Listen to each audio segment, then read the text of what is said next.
What's up guys, and welcome back to my channel. Today in this video we are going to be interviewing Mr Anshul Sonak, who is the Global Director of the Digital Readiness program here at Intel. And well, Readiness program is basically, he's trying to help kids around the world and people around the world get ready for the future and to trust AI and well, to understand the future technology better. So let's get right into this amazing interview. What inspires me is a younger generation of innovators like you, actually. We around the world see young people like you coming forward and really creating amazing out-of-the-box solutions with technologies which we people can't even think of, can't even dream of. You have to continuously evolve, continuously upskill and reskill. So the older model of learn to work, so you learn first and then you go for work, those models are gone. Now it's a work to learn. If you do not disrupt yourself, somebody else will disrupt you. So your own competitive advantage in a true sense is your own learnability.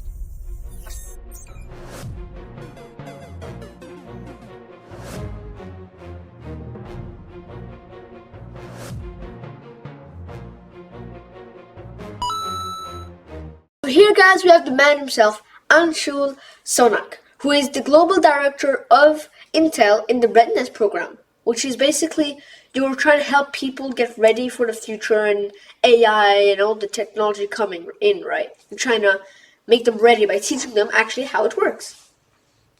Yeah, well, let's just ask you a few questions first of all to know you better. So when did you start? Oh, thank you for having me here, EttanEhsan. I mean, this is a delight and honor for me to be speaking to you and to your audience. Digital readiness means getting people ready with more skills, more trust, and more responsible use. It's not just learning digital technologies, but actually having enough technical confidence to use it with trust. So we started this almost 7 years back, way back in 2018, to really train young people like you and around the world on how to use technologies like AI. But for that, you have to learn what is AI, right? Yeah. So we kind of started creating programs which help younger people like you really learn how machines build intelligence, what goes behind it. And we created again the large scale educational initiatives and programs and partnerships with government, schools, academia to really demystify technologies like AI. All right. And actually, what inspired you to do what you're doing? What inspired you to help people trust in what you're doing and get ready for it? The future. What inspires me is a younger generation of innovators like you, actually. We around the world see young people like you coming forward and really creating amazing out-of-the-box solutions with technologies which we people can't even think of, can't even dream of. I will give a small story or a small example of it. This was way back, again, 8 years back almost, in one of my travels in South Korea. I saw young boys like you come to us and say that they want to really help their grandmom in predicting the prices of cabbage using AI technology, because cabbage is used for making kimchi, and kimchi is a staple Korean food. So it impacts everybody's life. So they created in their own school, in the middle school and high school, they created a very simple model capturing the data of soil, rain, temperature, cabbage prices of the past in order to predict which day the cabbage prices will go up, which day cabbage prices can go down, so that their family can economically think of buying cabbage on the right day. So important and so impactful story, right? And these are all created by people like you, younger generation. Now, young generation can think like this to solve real problem and help society, help community in their own local environment. And that kind of inspires me. So they're using their environment to actually help their life. They're using statistics to help their life. Very interesting. And actually, how were you able to start what you're doing? How are you able to be where you are right now? And how are you actually able to help people around the world? So what we do is create again educational programs, be it in school or out of school experiences, in partnership with government, academia, communities. And in this program, these are education learning programs to learn AI and then use it in a day-to-day life in a responsible way. To go beyond traditional engineers, researchers, and developers to the wider population, be it younger students like you, be it communities, be it current and future workforce across broader non-technical industries. So that's how we start. We offer them content, training, some technology guidance and support, and then encourage them to build programs and scale models so that they can take it to the much larger population. Okay. And how were you able to start doing this? So we created first curriculum to Yeah. give it to the schools, high schools, way back when we started seeing these exams, right? So we built those curriculum with right technical skill set, but also more important, non-technical like problem All right. solving, entrepreneurship thinking, communication, those skill sets, and most importantly, bring in right mindset of taking ownership of a local problem, solving it with local innovation, right? So skill set and mindset coming together, along with some of the AI tool set like technology, software, and so on and so forth. So we really brought this together and really offered it as a structured curriculum. And this was first time somebody was offering it to the non-developer, non-engineer audiences way back, 7, 8 years back. So that's how we really started rolling it out. And then many people came forward saying that we need more of this, right? So that's how it kind of become bigger and bigger. What motivated you to actually embark on a career focused on digital readiness and the democratization of technology? So this requires more and more partnerships, more and more people to come together, more and more, governments, academia, civil society bodies, because no one company or organization can really bring it to millions of people, right? Now, every job or every work require digital skills, right? So you may be doing a job of a teacher or a job of an engineer or a job of a plumber, right? But you still need some of these digital technologies. And if this is only restricted to a very small percent of AI researcher or AI engineer, it's not fair because economy will not grow inclusively. I mean, everybody has to benefit from this. So that's where you require a strong partnership. A strong collaboration requires strong community building, strong commitment, strong communication, all this. Okay. And well, can you tell us more about the mission of Intel's digital readiness programs and how do they try to prepare for the future workforce? So our mission is to really bring these programs in 30 countries by 2030, and in turn build 30,000 institutions, and so that we can train 30 million people for current and future jobs. This is kind of aligned to the larger 2030 ESG goals, sustainability goals. 30 countries, 30,000 institutions, 30 million people for current and future jobs. So that's our 10-year mission. We started this in 2020 when we defined this.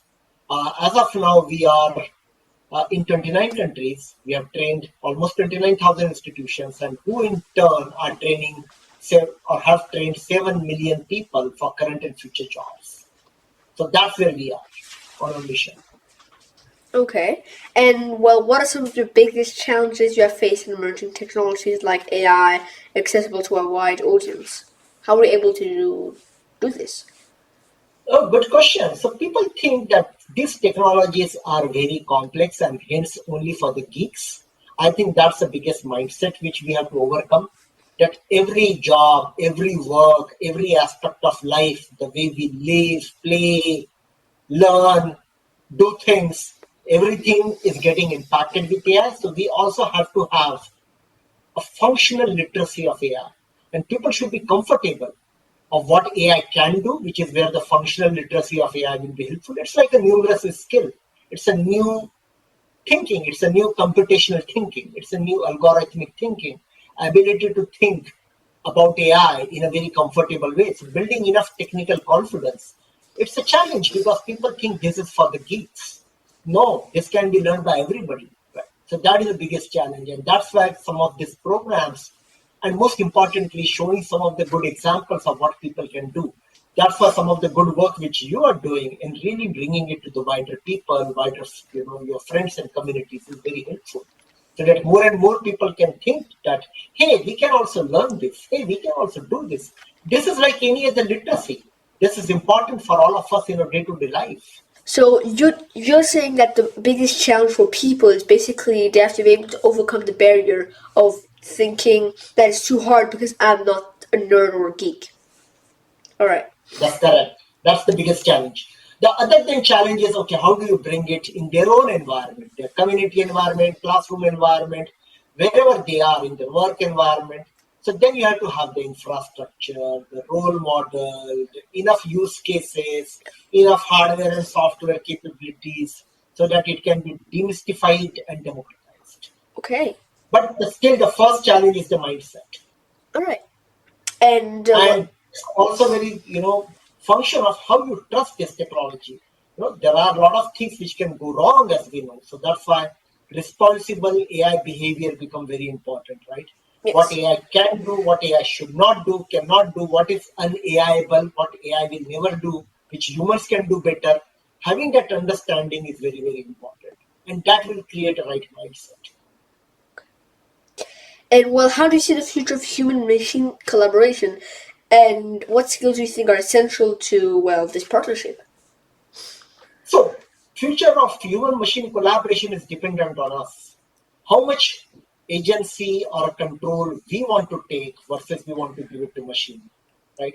Machines are very good in remembering the past based on the data and then generating or predicting insights and content from it, right? But machines will never be good in really pausing and reflecting, okay, what happened? What went wrong? Building social connection, Yeah. human to human connection, right? So, what we see, what we listen, what we speak, or what we sense, right? If it is data driven, yes, machine can learn it. But world is much more than that, right? Yeah. How about genuine friendship? How about genuine care? How about genuine working together, right? So that machines can never do. So that's where human-machine partnership is a function of what machine can do with machines, but more importantly, what humans want to do with machines. Machines can be very good in giving answers, but we have to be very good in asking right questions.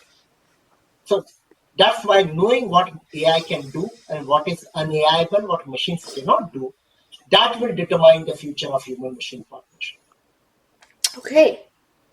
So it's all about us, how we actually make it grow, because then eventually it has a lot of biases. Like it has a lot of it has a lot of thoughts of itself that makes a biases, which is basically like they're trying to have some narrator, like they have some point of view, an automatic point of view. So that's how it works, right? It's not very trustworthy because it always has some point of view the way that it got built. The bias comes from the data we feed.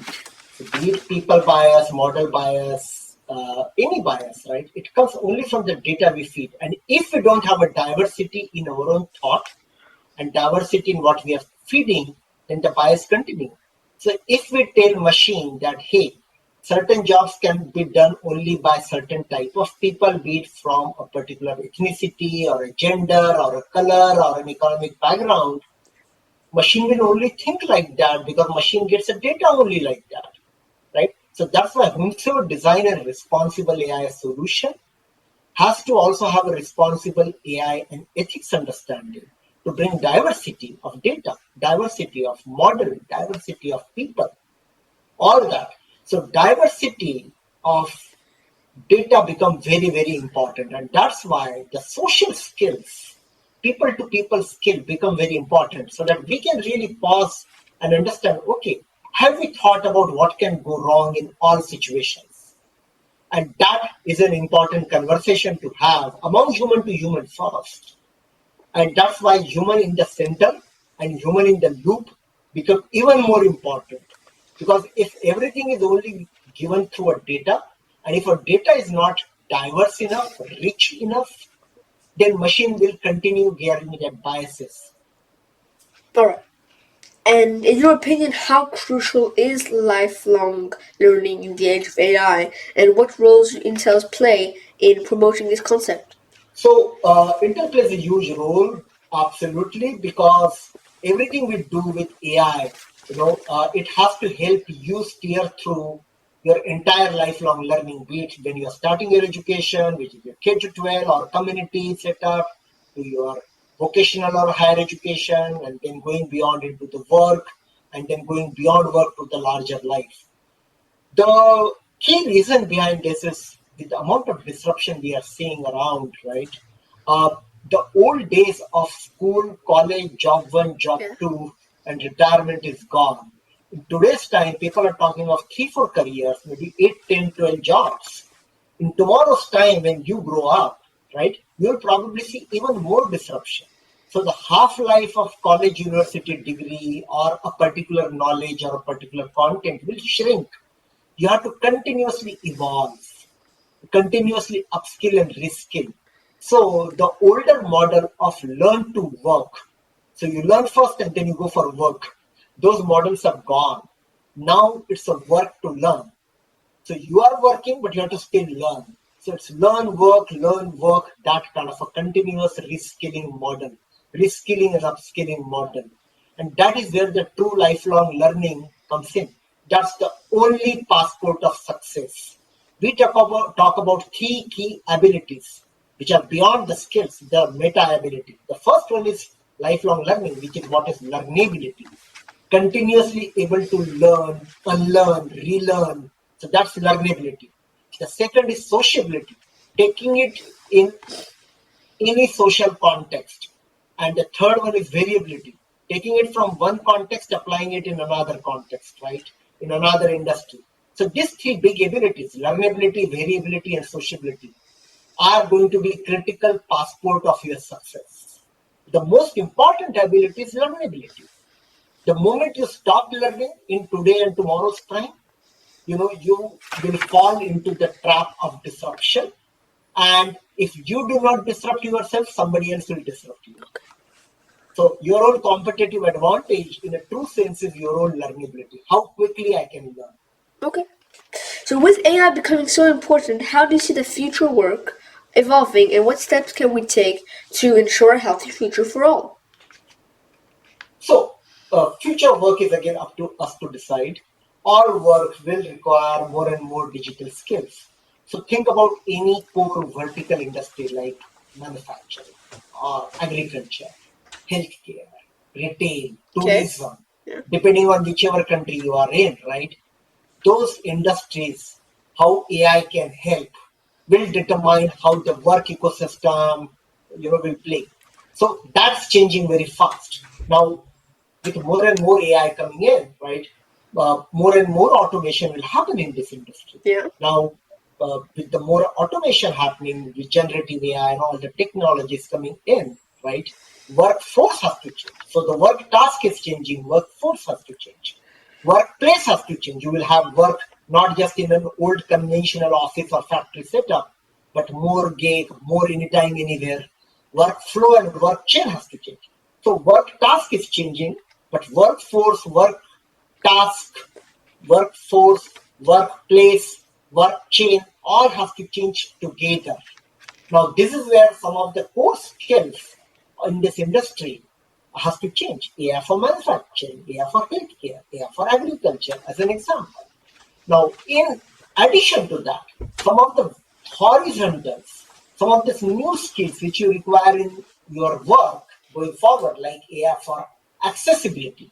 In any industry and any work, you need to understand accessibility challenges and what AI can do.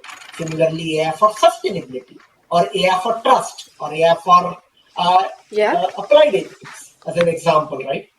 Bringing that ecosystem together will determine the future of work in that country or that industry, so to say.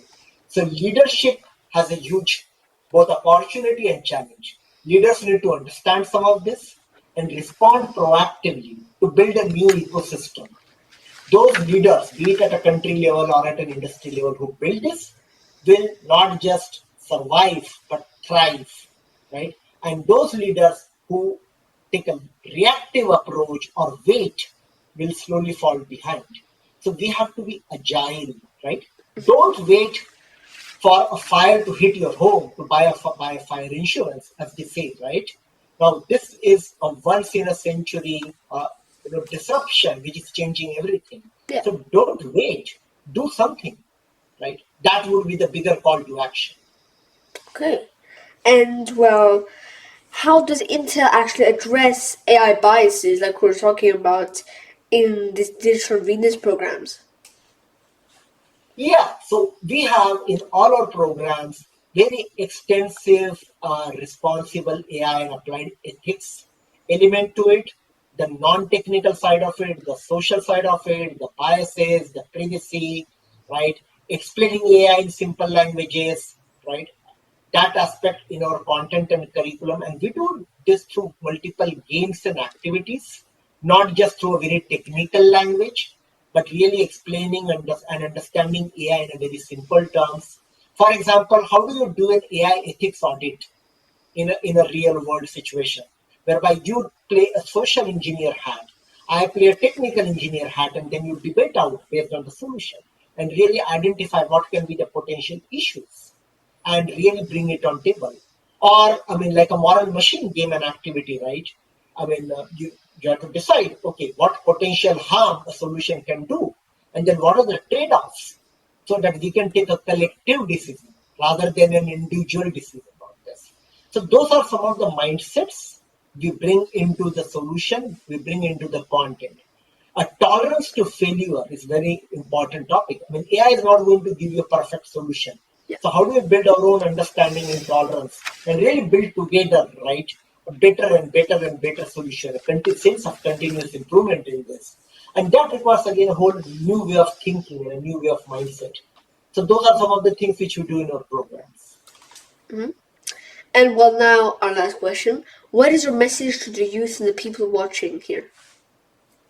The biggest message is, uh, see, those days are gone whereby you can be happy with what you know or what you learn or what degrees you have. In today's time and with the disruption, the bigger value is what you can do with it, what you can show you have done. So take agency, take ownership to solve real problems. It doesn't matter where you're coming from, irrespective of your gender, location, ethnicity, economic background.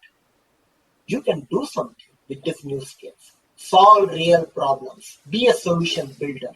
Be a power user of AI, right? And then show it. Take ownership. Be entrepreneurs. Bring entrepreneurial mindset, right? In doing something. What you are doing, EttanEhsan, is a good example. Take ownership to spread the message. Take ownership. Take agency. Do it. That would be my biggest message. Rather than saying that, okay, now I know this skill or I have this degree or this certificate. No, have that skill first, action first mindset. Okay. Show action. All right. So thank you for this amazing interview about well, Intel and all of that, and actually readiness, AI readiness, and getting ready for the future. I'm sure that a lot of people will be actually really interested in learning how to get ready. And like you said, to learn, then work it out. First you learn, and then you want to be able to use that and apply it.